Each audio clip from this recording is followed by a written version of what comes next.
আইন অনুযায়ী তাকে দৃষ্টান্তমূলক এবং নজিরমূলক শাস্তির দৃষ্টান্তই বাংলাদেশের মাটিতে স্থাপন করতে হবে। 24-এ আমরা ছাত্র জনতা সারা বাংলাদেশে সবাই মিলে 17 বছরের এক ফেরাউনকে বাংলাদেশ থেকে বিতাড়িত করার পরেও এই 2025 সনে এসে আইএমএ জাহিলিয়াতের যুগকেও হার মানিয়েছে। বাংলাদেশের অন্যতম একটা রাজনৈতিক সংগঠন যুবদলের কিছু সন্ত্রাসীরা ঢাকার চকবাজারে সোহাগ নামে এক ব্যবসায়ীকে পাথর নিক্ষেপ করে তাকে হত্যা করেছে। এই স্বাধীন বাংলাদেশে 24-এর অভ্যুত্থানের পরবর্তী বাংলাদেশে এইটা আমাদের জন্য ভীষণ বড় লজ্জা। জনতা আপনাকে ক্ষমতায় বসিয়েছে, আপনি যদি মানুষের জীবনের উপর দিয়ে ক্ষমতায় বসে রক্তের গতিতে বসেও এই সব বিচার করতে না পারেন, হাতে চুরি করে বসে থাকেন।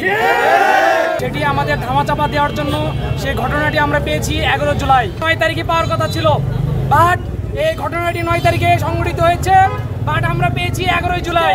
পাথর দিয়ে নিষ্পেষিত করে তাকে হত্যা করা হয়েছে। এরকম বর্বরচিত হত্যা এর আগে আমরা দেখেছিলাম বিশ্বজিৎকে যখন হত্যা করা হয়েছিল সেই সময়।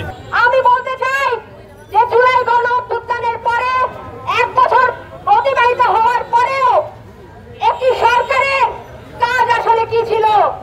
একটি সরকারের সেটি হোক অন্তর্বর্তীকালীন সরকার বাংলাদেশের সকল ফ্যাসিবাদ বিরোধী ঐক্যকে সাথে নিয়ে অভ্যুত্থানের শক্তিদের সাথে নিয়ে আমরা এই অন্তর্বর্তীকালীন সরকার গঠনের অভ্যুত্থানের পরেও এই যে গত বুধবার যে ঘটনাটি ঢাকার পুরান ঢাকায় ঘটেছে সোহাগের সাথে যে নৃশংস হত্যাকাণ্ড, তাকে যে পাথর মেরে দেখিয়ে যে হত্যা করা হয়েছে, এমন নজির জুলাই গণ অভ্যুত্থানের পরে আমরা কেউ আসলে প্রত্যাশা করিনি।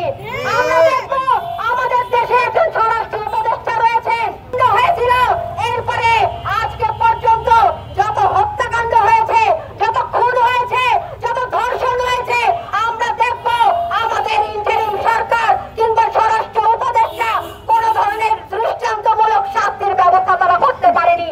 আমরা আজকের এই কর্মসূচি থেকে ধিক্কার জানাই স্বরাষ্ট্র উপদেষ্টাকে।